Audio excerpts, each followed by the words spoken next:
I'll have to start up with a few.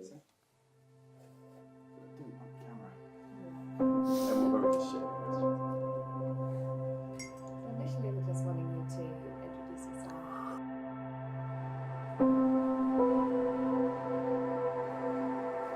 Quite often it's forgotten that Finland used to be a very, very poor country not long ago. My own father used to live in an apartment where they only had one room for 5 children and two parents.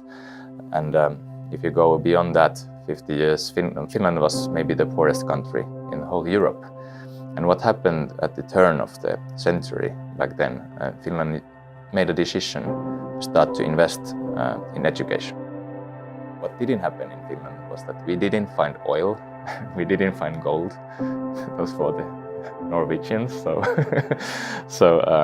But in a way that was lucky because we had to find our citizen to engage with them.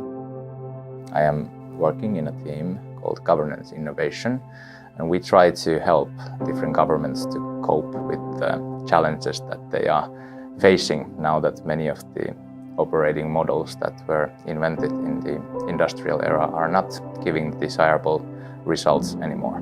So that work takes a lot of different forms. I would say that my own expertise is in experimentation.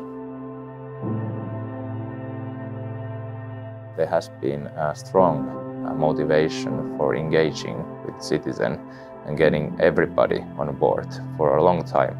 How government interacts with the rest of the society is under a lot of pressure to change.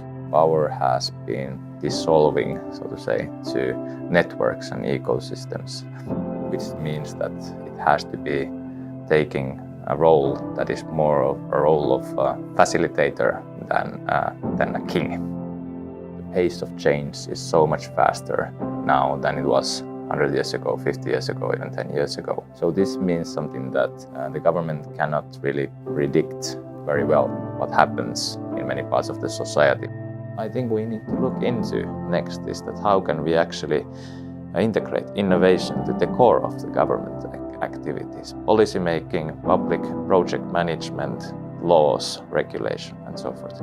That's difficult, but I would like to say that the Finnish model is a beta version of this because the experiments come directly from the government agenda. They are policy-making processes, and then we have put the experimentation on top of that and said, now you do this through experimentation. So we're trying.